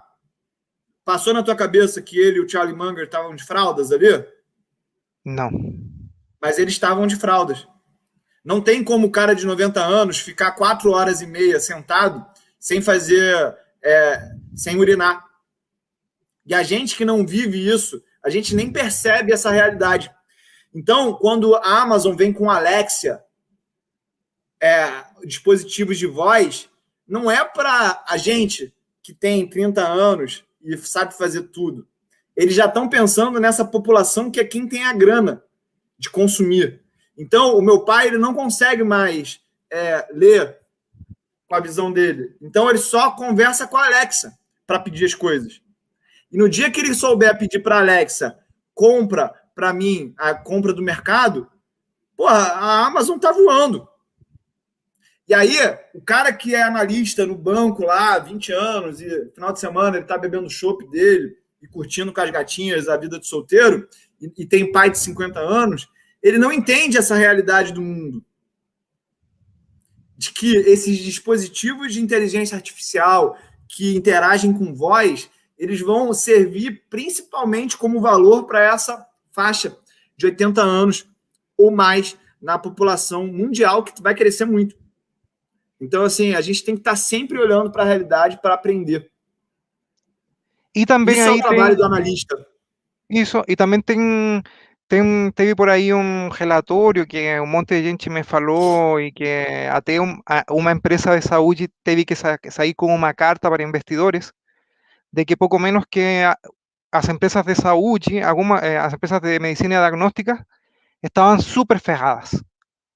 Só que a gente vai ter no Brasil essa pirâmide demográfica e a gente também tem que melhorar a medicina preventiva. Então, quando você chega, eu me lembro anos atrás ter visto como é que era a medicina preventiva no Brasil e a gente está muito mal. A única medicina preventiva que tem um nível de gasto razoável é a de doenças sexuais. Só que isso porque o Brasil é o país onde mais se distribuem camisinhas no mundo. Provavelmente seja pelo carnaval ou porque o brasileiro gosta de sexo mesmo. Mas no que se refere à medicina de diabetes, de hipertensão, tudo isso, a gente não está fazendo nada. E tudo isso você tem que usar diagnóstico, pra caramba. Então vai ir mudando. E eu acho que a gente tem que ir fazendo isso, tem que ir tentando entender o que o consumidor está fazendo, quais que são as mudanças. Faz 3 anos que a gente já sabia que as margens iam cair. Só que parece que tem pessoal que está descobrindo isso agora, sabe? Então, Eu lembro tu ensinando lá no grupo a quantidade de raio-x que tinha per capita na França e comparou com o Brasil, que era um negócio absurdo. uhum. Eu não sei se foi essa estatística que você trouxe, mas tu abriu os olhos da galera lá nesse grupo, porra, 2 anos atrás, antes dessa bomba estourar. A gente estava falando, então eu acho que a gente tem que ir estudando bastante. Por isso que investimentos é uma coisa que você faz como a vida toda. Eu não sei se sou tão partidário de ficar 100% do tempo investido 100% na bolsa, tá? Eu já passei um tempo, alguns anos investido 100% na renda fixa e não me arrependo tão fortemente, tá? Porque se você pensar como engenheiro de obra pronta, você diz, poxa, eu tive umas oportunidades que passaram por aí e eu deveria ter pego, e foi muito idiota. Mas também você tomou a melhor decisão que tinha no momento e fez sentido. Então, é, é isso. Eu acho que a gente tem que ir vendo como é que isso se ajusta com o que você vai precisando no momento. Uli, o pessoal Posso fazer gostou. algumas perguntas para você Pode, ou tu tá com tempo aí corrido? É porque eu não, tô pode aqui perguntar. que, tipo assim, eu tô aqui como se eu tô na minha casa, a gente tá batendo papo. Se tu tiver alguma atividade aí, a gente termina agora, tá tranquilo? Pode perguntar. Pode Por que perguntar. que tu acha que as pessoas elas investem, Carlos?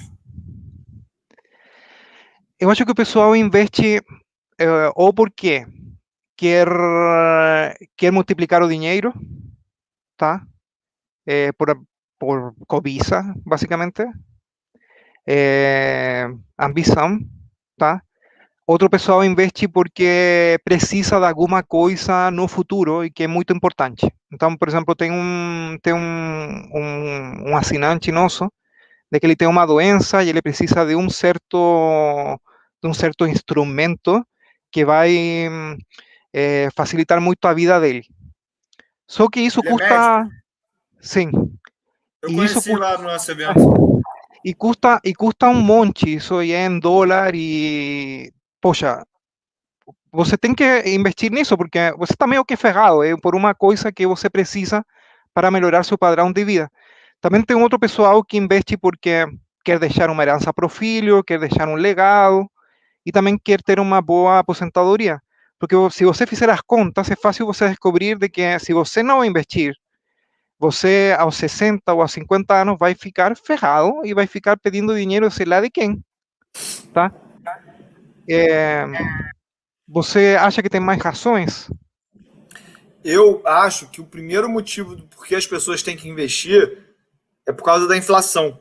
Porque se você pega essa nota aqui de R$ 50 e deixa ela na tua carteira, o que acontece ao longo do tempo? Tu perde o poder de compra. Então, o primeiro motivo que eu acho que as pessoas elas têm que investir é para manter o poder de compra delas. Depois que a gente vai ver se a gente consegue aumentar o nosso poder de compra com ganhos reais. Por isso que eu acho que todo mundo tem que investir, tá? Só que eu vejo que tem dois mundos também. Esse mesmo autor que eu te falei desse livro, Porque os Líderes Comem por Último, que é o Simon Sinek, ele tem um outro livro também que eu sugiro todo mundo aqui que está vendo a gente falar, ler, que é o Infinite Game.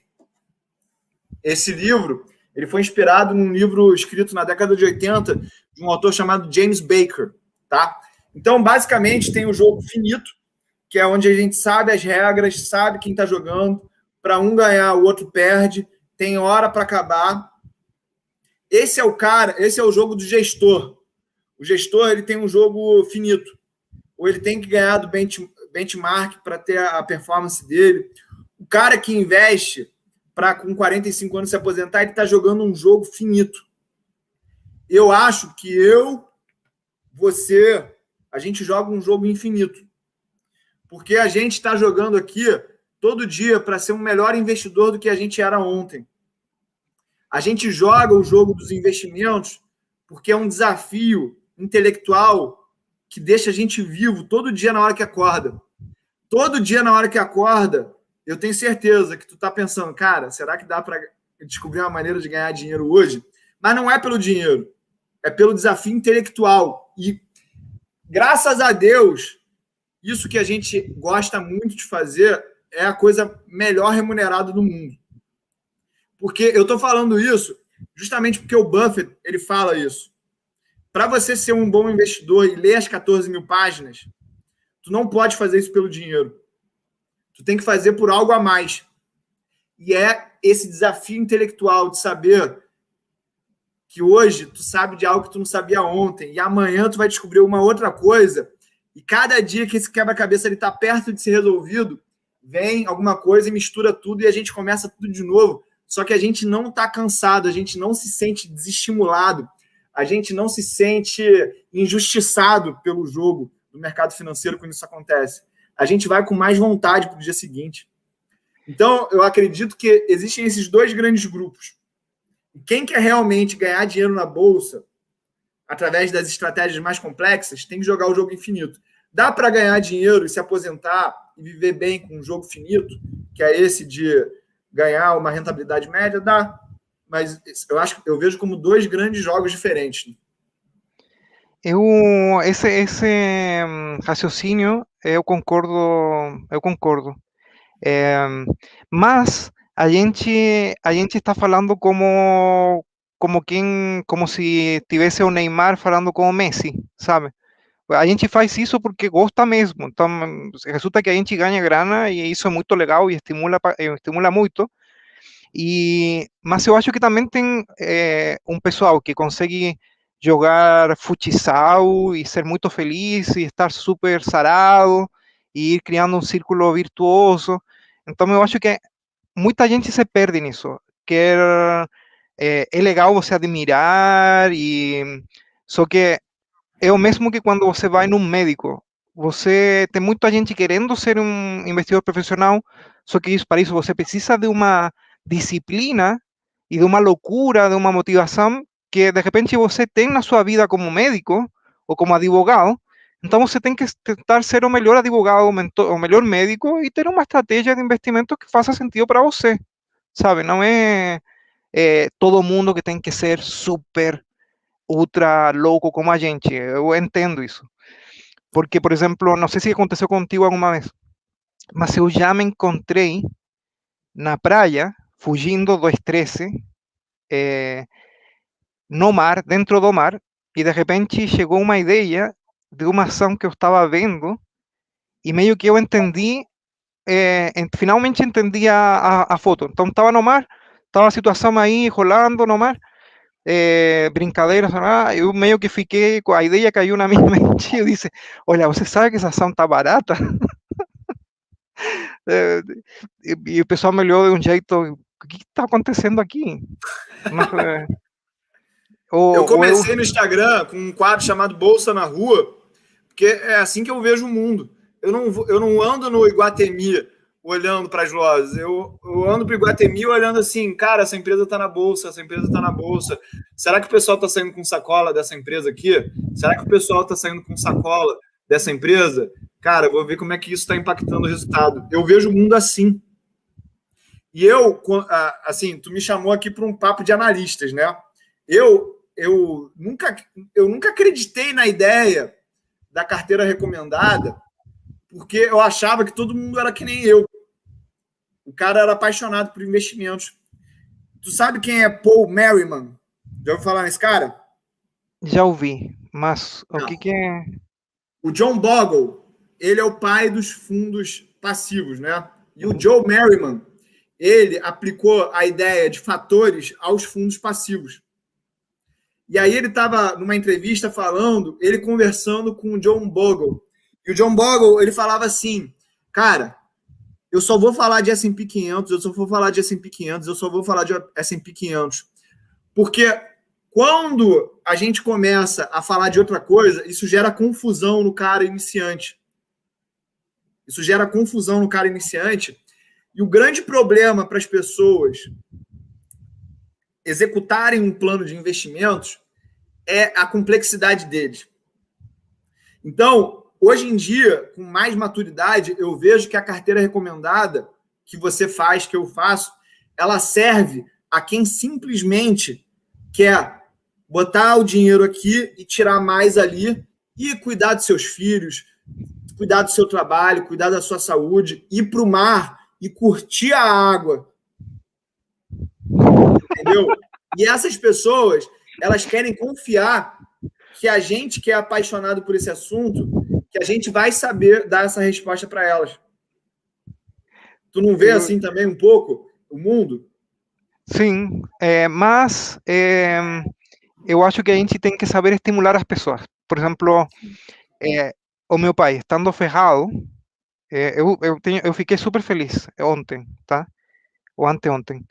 Eu fiquei super feliz porque consegui uma coisa que eu não tinha conseguido em todos esses anos, que é convencer o meu pai de comprar ações.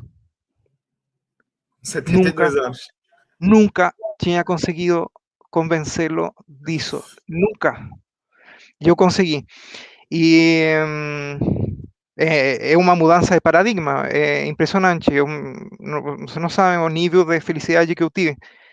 Só que ainda não comprou, então preciso que eu faça. Mas a conta já está aberta, enfim. E resulta que o que mais me chamou a atenção é que é a pegada que eu consegui. Resulta que tem uma série de ativos no Chile que são empresas que você sabe que não são aventuras, tá? Não é a Tepis, não é a Inepar, não, são empresas chatas pra caramba que você conhece da vida toda, que você sabe que estão aí e resulta que estão extremamente baratas, te pagam um baita de dividendos. Então resulta que você tem um patrimônio pequeno, mas você faz a conta e você vai ganhar um dinheiro que você não tem e além disso vai deixar uma pequena herança. Então a conta fecha. E daí até eu fui fazendo algumas brincadeiras porque eu percebi, mostrando para ele um vídeo, o meu pai é socialista, tá? Então ele gosta muito de ver, eu também gosto de ver alguns analistas, alguns jornalistas que falam chilenos, tá? Que falam de mercado, só que falam de uma visão mais socialista.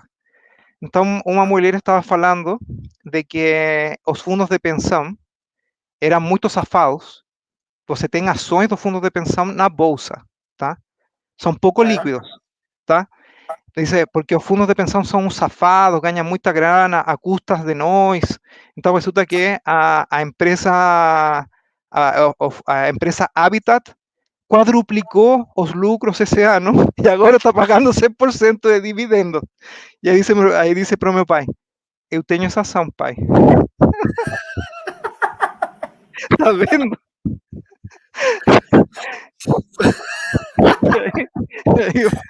Nessa hora você teve que dar um analgésico, tu tirou o analgésico nessa hora. Ele ficou rindo. Então imagina, aí você acha que é um bom investimento? eu comprei essa ação a 0,4 vezes preço-valor patrimonial, com um dividend yield de 15%. Tá? Porque havia uma série de... Então, quando você consegue explicar isso e a pessoa entende, poxa, aí não importa que você seja de esquerda, que você ache que o mundo... Resulta que até do ponto de vista de equilíbrio social, de diminuição da desigualdade, é uma obrigação você investir na bolsa. Porque senão, resulta que não tem redistribuição da riqueza. Eu explicava para ele o tipo de medidas que eles estão tomando a favor dos pobres e só beneficiam aos ricos. É só rico que ganha. E rico, entre aspas, que é dono de empresas. Então, se você não consegue montar a empresa, você tem que ter ações. Então, eu fiz aí, eu expliquei para minha mãe como é que os supermercados estão se beneficiando indiretamente dos bônus da ajuda do governo, do voucher aí que estão entregando para a população e da inflação. E entendeu direitinho, tá? Por que que Aí eu... já tenho a próxima chamada de marketing para o teu treinamento. Eu ensino investimentos até que socialista entende. É impressionante. Eu fiquei, caraca, como que nunca consegui explicar isso ao meu pai? Depois ele depois ele ficou me perguntando mais sobre isso e aquilo. A gente falou do tipo de empresa. Então, olha, eu não vou criticar que ele não queira correr mais risco, sabe? Se ele conseguir pegar 7% de dividend yield, que é uma coisa única nesse tipo de empresa, beleza, eu vou ficar feliz porque também vai ficar uma herança pequena.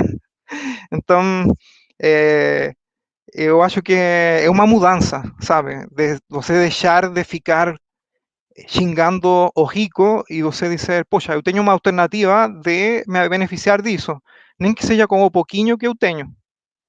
Então, tem que fazer, tá? Eu acho muito bom isso aí. É uma felicidade grande. Eu acho que a gente perde esse, essa noção das coisas, quando a gente está na Faria Lima e falando um com o outro, e o analista, meio que todo mundo pensa que o investidor tem que ser essa pessoa que é o médico,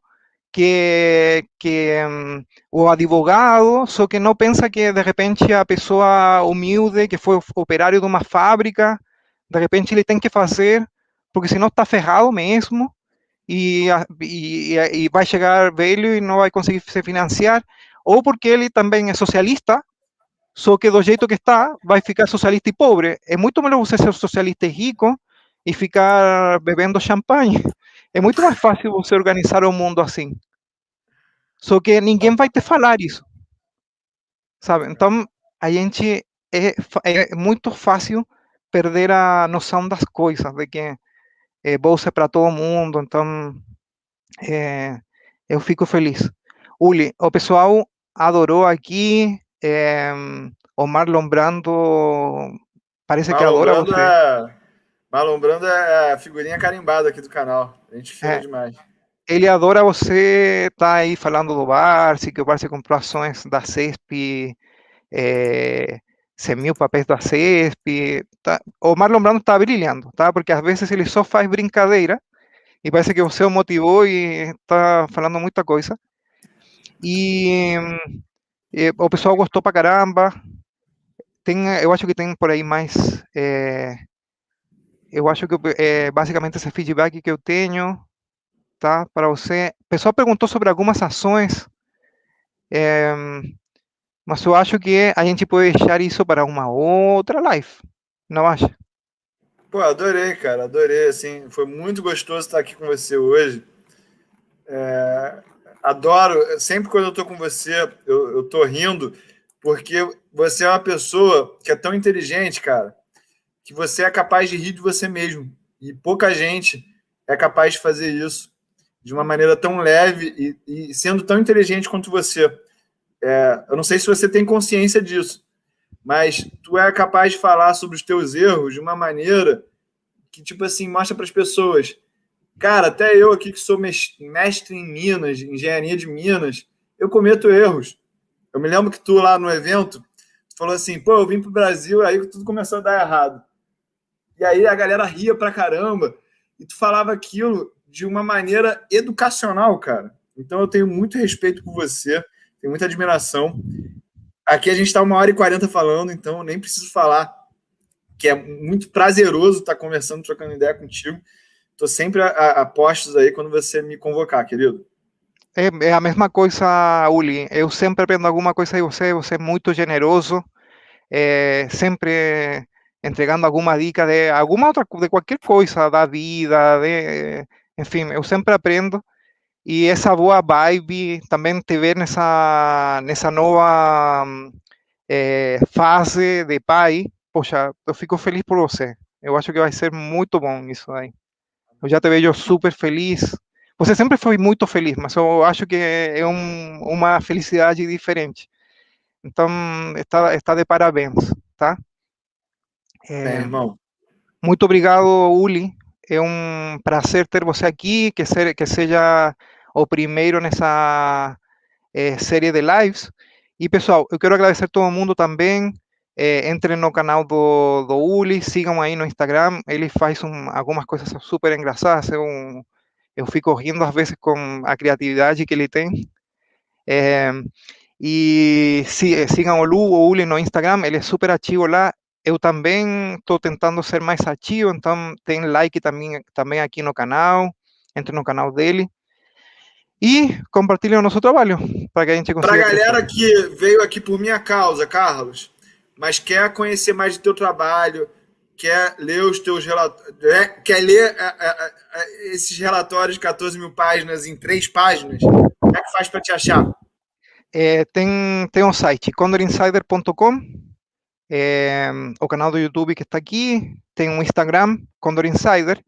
E se vocês quiserem ver relatórios gratuitos, tem uma seção no meu site que se chama Conteúdo. Eu vou deixar na descrição do vídeo, que dá para você entrar e ver e baixar um monte de relatórios que são gratuitos e ter uma noção de mais ou menos o que eu vou fazendo, tá? E também tem um canal no Telegram. No Telegram eu vou falando todo dia aí, entregando quais que eu acho que são as notícias mais interessantes no universo de companhias pequenas e special situations, especialmente, porque eu acho que é onde tem mais valor. Tá bom? Muito Galera, obrigado. recomendo muito o trabalho dele, porque assim, dentre os analistas, ele se destaca, tá, gente? Obrigado, Uli. Muito obrigado. Boa noite, pessoal. E lembre-se, den like e se inscrevam. Tá bom? Tchau, tchau.